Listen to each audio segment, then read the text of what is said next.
Back to the channel, welcome to new blog. তো সকালবেলা উঠে একটুখানি রেডি টেডি হচ্ছে এখন। আর এইটা কালকের কাজল, ফেস ওয়াশ দেওয়ার পরে ওঠেনি। তো যাই হোক, রেডি হচ্ছি তার কারণ ঝিনুককে স্কুলে দিতে যেতে হবে। ঝিনুককে আমি রেডি করিয়ে দিয়েছি, আজকে একটুখানি দেরি হয়ে গেছে। তো ঝিনুককে স্কুলে দিয়ে আসবো, কারণ আজকেও ঝিনুকের এক্সাম আছে। তো ঝিনুককে স্কুলে দিয়ে তারপরে ফিরবো আর কি। ফিরে বাড়ির কিছু কাজ আছে সেগুলো করব। আর সুকৃতের আজকে বাড়িতে ব্যাক টু ব্যাক মিটিং, যার জন্য ও দিতে যেতে পারলো না, আমিই দিতে যাচ্ছি। তো ও দিয়ে এলে আমার একটু সুবিধা হয়, তাও ঠিক আছে আর কি করা যাবে। মিটিং যখন আছে মিটিং তো করতেই হবে। এই কাজলটা মানে স্মাচ প্রুফ, তো সহজে উঠতে চায় না। এত ফেস ওয়াশ দিলাম, যদি আমি ক্রিম দিয়ে তুলিনি, নর্মাল ফেস ওয়াশই করেছি, তাতেও এটা উঠছে না। তো এগুলো তুলে যেতে হবে, না লোকে ভাববে যে এই পাগলি বেরিয়ে পড়েছে রাস্তায়। তো যাই হোক, ঝিনুককে রেডি করে দিয়েছি। এবার ফাইনালি জুতো টুতো পরিয়ে তারপরে নিয়ে যাই আবার স্কুলে। তো আমরা এখন যাচ্ছি ঝিনুকের স্কুলে, ঝিনুকের পরীক্ষা। মামা কি হলো, কোথায় যাচ্ছ? হ্যাঁ জোরে বলো। স্কুলে যাচ্ছ? মামাটা শোনা, মামা বলো শোনা মামা। আচ্ছা, ঝিনুককে দিয়ে বাড়ি চলে এসেছি। বাড়ি এসে এখন একটুখানি কাজকর্মগুলো সারছি। মোটামুটি রান্না তো করা রয়েছে, ঝিনুকের শুধু রান্নাটা করবো। আর ঝিনুকেরও রান্না আজকে যে বিশাল কিছু করছি তা নয়, ওকে আজকে ওই একটু ডাল, মাছ ভাজা, আলু সেদ্ধ এইসব দিয়েই খাওয়াবো। রোজ দিন মাছের ঝোল খায়, আর একঘেয়ে ভাল লাগে না। ওই জন্য আজকে সিম্পল ডাল রান্না দিদি করে গেছে, মাছ ভাজাটা করব। আর আলু সেদ্ধ তো ভাতের মধ্যে দিয়ে দিয়েছি। ওর জন্য আজকে আমার একটু কাজের চাপ কম। বিছনা টিছনাগুলো একটুখানি গুছিয়ে নিলাম। আজকে সেরকম আজকে একটুখানি বসতে পারবো, যার জন্য আজকে অতটা চাপ নেই। তো আবার ঝিনুকে আনতেও যেতে হবে। সুকৃত এখন একটুখানি ফোনে কথা বলছে। ও মিটিং, মানে সকাল থেকে ওর এত মিটিংয়ের প্রেশার না, কথা বলার ওর সময় নেই, মানে এমন অবস্থা। পরীক্ষা দিয়ে এসেছেন বুড়ি? এই হাত দেয় না, সরো সরো, আমি খুলছি, সরো। চল, লাইট ফ্যান জ্বালাও। বাবা হয়েছে হয়েছে। আর না না, ওগুলো না ওগুলো না ওগুলো না মা, ওইটা নয় বলছি তো, ওটা নয়, ওটা বন্ধ হয়ে যাবে ইয়ে লিফট, কিন্তু ওটা টিপে দিলে যাচ্ছে না। তো বদমাইশি করলে যাবে না, দুষ্টু দুষ্টু মুখ করলে তো হবে না। মামা কি পরীক্ষা দিলে তুমি? কি এক্সাম দিলে? এবিসিডি। কি এবিসিডি করেছিস তুই জানিস? তুই রোজই বলছিস এবিসিডি করেছিস, 1 2 3 4 করেছিস। জাম্পিং জাম্পিং তুমি খেল। চলো চলো, বাবাকে ডাকো।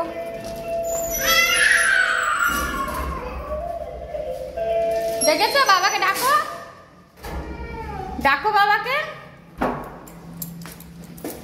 বলো বাবা খোলো, বলো।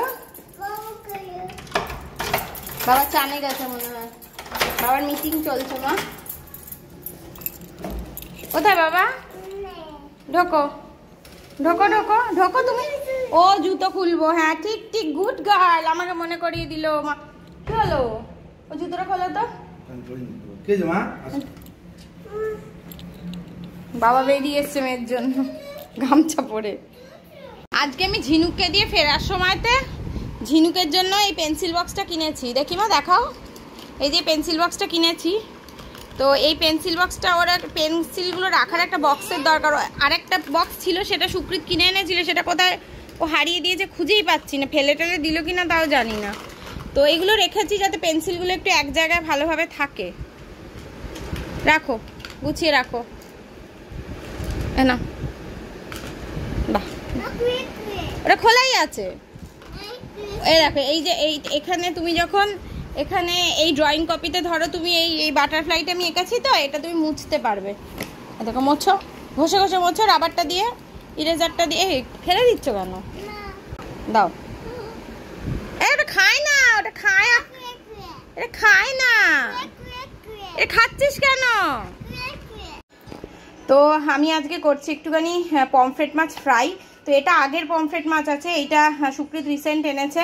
আদা রসুনের পেস্ট, একটু জিরে গুঁড়ো, ধনে গুঁড়ো, লঙ্কা গুঁড়ো সব কিছু দিয়ে ম্যারিনেট করেছি। ওপরে একটু ময়দা ছিটিয়ে নিয়েছি। এবার একটুখানি সুজি ছিটিয়ে নেব, নিয়ে এটাকে ফ্রাই করব। ফ্রাই করার জন্য আমি একটুখানি এর মধ্যে সাদা তেল দিয়ে দিচ্ছি।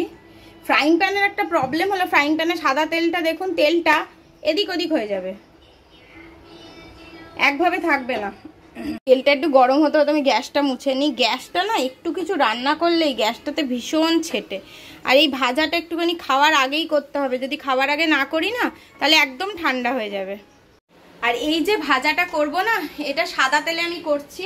আর একটু বেশি করে তেল দিচ্ছি, কারণ ফ্রাইং প্যানে তেল দিলে তেল এদিক ওদিক হয়ে যায়, খুব প্রবলেম হয়। এই যে কন্ডিশন। এটার মধ্যে একটু সুজি আগে ছিটিয়ে নেব, তারপরে করব। চিমনিটা জ্বালিয়ে দিই। তো প্রথমে ওপর পিঠগুলোতে সুজিটা দিয়ে নিচ্ছি।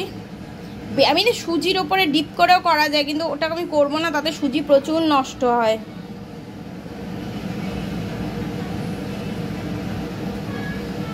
সুজিটা দিলে একটু মুচমুচে হবে, ভালো লাগবে খেতে।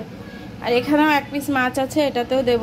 মামা তুমি এসো না এখন, একদম একদম এসো না, কেলেঙ্কারি হয়ে যাবে। রান্নাঘরে বেবিদের আসতে নেই। এই একবার পমফ্রেট মাছ ভাজতে গিয়ে আমার প্রচুর কেলেঙ্কারি হয়েছে। সেই কেলেঙ্কারির কথা আর কি বলবো, মা পুরো মুখে টুকে ছিটকে গেছিল।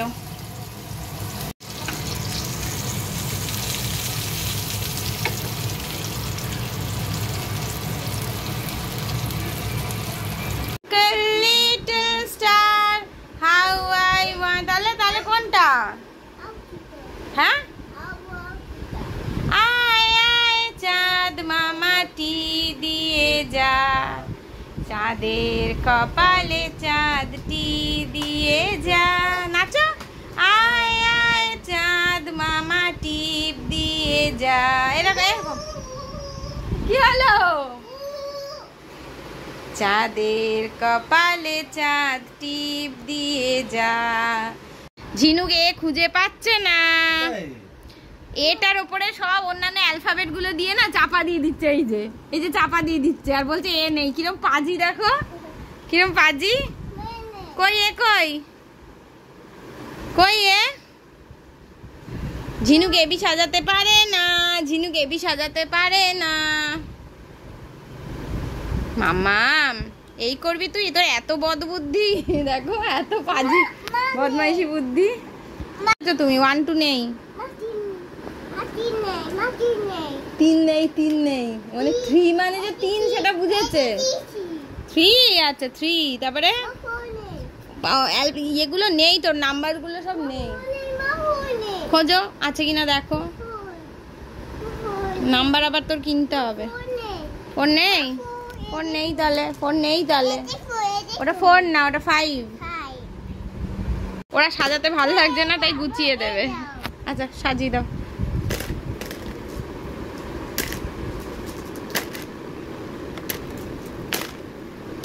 বাবারে বাবারে, একটা একটা করে গোছালে তো কবে গোছানো শেষ হবে বলতো? হয়েছে হয়েছে মা? তাহলে কি তুমি একটু রান্না করে দেবে, আমি খাবো। গ্যাস এনো, গ্যাস বাবাকে একটু রান্না করে দাও, বাবাও খাবে, বাবাও খাবে। এনো গ্যাস, গ্যাস সাজা। বাবু বসে এখানটাতে। কি রান্না করছো মা? চা? ওই দেখো কি সুন্দর চা দিচ্ছে। চায়ের কতগুলো হলুদ হলুদ প্লেট গুলো ছিল, কোথায় রেখেছো ভগবান জানে। সব তুমি গোছাও, তুমি যখন গোছাও আর কিছু খুঁজে পাওয়া যায় না সুকৃত। ওই দেখো ওটা কি দিচ্ছিস? বাবালে বাবালে কত সুন্দর খেলু খেলু হচ্ছে মা। আচ্ছা আচ্ছা, তুমি কি একটু কর্নটা রান্না করবে? আচ্ছা করো। আরেকটা গ্যাসে কি বসাবে? টমেটোটা বসাও, টমেটোটা বসাও, এবার রান্না করো। এনাও চামচ, এনাও চামচ। ঠিক আছে। বাবারে দেখো কত খেলছে, দেখো বাবারে। শোনা মা, শোনা মা, কি দিচ্ছ ওটা? চা, বিগের মতন চা দিচ্ছ। মা তুমি কি করছো? মামা কি করছো বলো? কি লাইট? আচ্ছা তুমি কি করছো বলো? আচ্ছা দাও। আচ্ছা তুমি কি করছো বলো? ওই দেখ ফোন এসছে বাবার। লিলি সুকৃত কাজ করছে আর এইদিকে এই ঝিনুককে দেখো, এখানে নাকি ও কালার করছে, একবার অ্যাপেল কালার করছে, একবার ব্যানানা কালার করছে, কি করছে কে জানি। বাবা অবস্থা দেখো, অবস্থা দেখো, এখন থেকেই শুয়ে পড়ছি, শুয়ে শুয়ে কালার হয় না মা, বসে বসে কালার কর। মা কি রে মা, এটা কিরকম কালার হচ্ছে? অনেকক্ষণ খেলেছে, এখন দেখো শরীর ছেড়ে দিয়েছে। আর ফুটবল খেলবে? তুমি সেই কখন থেকে কাজই করে যাচ্ছ, সকাল থেকে মিটিং করলে আর এখন থেকে কাজ। ওই দেখো নাকে আবার কি হচ্ছে দেখি, এদিকে আসো। আবার আজকে স্কুলে গিয়ে নাকে দেখছি সর্দি, ওষুধ খাচ্ছে কিন্তু কাশিও হচ্ছে। এই তো ওষুধ তো খাচ্ছে গত 7-8 দিন ধরে, 7-8 দিন না 4-5 দিন ধরে। বাবা বল নিয়ে দেখো ওয়েট করছে, বাবার সামনে গিয়ে ওয়েট কর, যা বাবার সামনে গিয়ে ওয়েট কর। বাবা তাহলে মনে করবে, বাবার সামনে গিয়ে ওয়েট করছে, বাবার সঙ্গে বল খেলবে বলে ওয়েট করছে। এই ওরম করে না মা, মা কাজ, মা কাজ, কাজে ওরম করে না। রেগে যাচ্ছে গো, ওরম করে না, অত রাগ ভালো না। কাজ করছে না বাবা, ওরম করতে নেই। সোনার আগের থেকে রেডি ওরম করো না ওকে গো। ওরম কেন করছো ওকে? তো তুমি তো বসে বসে চ বলছিস, আমাকে যেমন খাবার 8 ঘন্টা আগে থেকে বলো খাবার দিয়ে দাও, ওরকম ব্যাপার হয়েছে। এবার সত্যি সত্যি হয়েছে। পা পাগল করো, বসবো, দাঁড়াও বসছি।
সন্ধ্যা থেকে তো ঝিনুক আমি আর সুকৃত খেলছিলাম খুব, কিন্তু এখন রাত 9:30 বাজে, এখন ঝিনুকের গায়ে একটু জ্বর দেখছি। স্কুল থেকে এসে থেকেই নাক দিয়ে জল গড়াচ্ছে, আর মানে ওর গাটা বেশ গরম, 101 মাপলাম, 101.2 জ্বর। তো আবার ক্যালপল দিনে এমনিতে ওর ঠান্ডা লেগেই ছিল। দিদির বাড়িতে যেদিন গেলাম সেদিন থেকেই দেখছি ও দুপুর থেকে নাক দিয়ে জল পড়ছে। তো তখন থেকে ওর যে ওষুধগুলো সর্দির জন্য দিই সেগুলো দিচ্ছিলাম, তা সত্ত্বেও আজকে দেখছি স্কুল থেকে আসার পরে হুড়ুর করে নাক দিয়ে জল গড়াচ্ছে, যেটা কিন্তু ঠিক হয়ে গেছিলো, হয়তো স্কুল থেকে লেগে গেছে, জানি না, বুঝতে পারছি না। তো এই পরিস্থিতিতে ওকে এখন ক্যালপল দিলাম, দেখা যাক। কালকে তো পরীক্ষা, লাস্ট পরীক্ষা কালকে ওর যে শরীরটা খারাপ করেছে এটা নিয়ে এই সবে জন্মাষ্টমীর সময় ভুগে উঠলো, আবার একটা জ্বর হলে শরীরটা দুর্বল হয়ে যায়। এখন একটুখানি টিভি দেখছে, একটুখানি টিভি দেখুক, একটু শুয়ে থাকুক। আবার আমাদের ডাইনিংটা না বড্ড গরম, আমরা ঘরের এসিটা চালিয়ে দিয়েছি, সেই এসিতে যতটা ঠান্ডা হবে ডাইনিং হবে, আর ভাল লাগে না, মন মেজাজ খারাপ হয়ে যায়। এই সবে একটুখানি মেয়েটা ঠিক হয়েছিল, আবার এতটা শরীর খারাপ হলো, বুঝতে পারছি না, ভাল লাগছে না। একটু বাদে মেয়েটাকে ডিনার করিয়ে দেবো 10টা নাগাদ। ওলে বাবা, এতে কি হচ্ছে মা? ঘুমানোর আগে একটু বাবার সঙ্গে আদরের এপিসোড চলে। বাবারে বাবারে, ওরে বাবা, বাবারে শরীরটা ভালো না মেয়েটার, মনটা খারাপ হয়ে গেল, আর ভাল লাগে না। মুয়া, পায়ে মুয়া দাও, অনেক কিছু ব্যাপার আছে। দুতুপা, দুতুপা, ও দুতুপা মুয়া।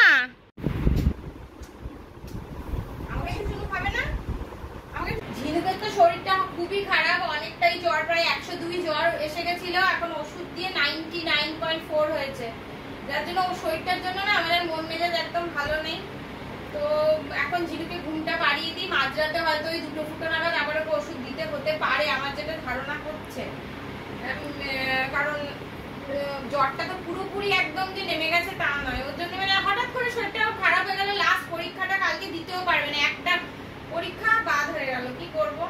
কারণ এই শরীরে তো আমি মেয়েকে কিছুতেই পরীক্ষা দিতে পাঠাবো না, এমন কিছু ওদের বিশাল ব্যাপার নয়, শরীরটা আগে, এটা জাস্ট একটা এক্সপিরিয়েন্সের জন্য যাওয়া, কি আর বলতে পারবে এইটুকুনি বাচ্চা। তো যাই হোক, আজকের ব্লগটা এখানেই শেষ করছি, ঝিনুকে ঘুম পাড়িয়ে দিই, তারপরে আমরাও ঘুমাবো। যদি ব্লগটাতে কিছু ভালো লেগে থাকে তাহলে অবশ্যই লাইক করবেন, কমেন্ট করবেন, শেয়ার করবেন, আর চ্যানেলটাকে অবশ্যই সাবস্ক্রাইব করবেন। টাটা।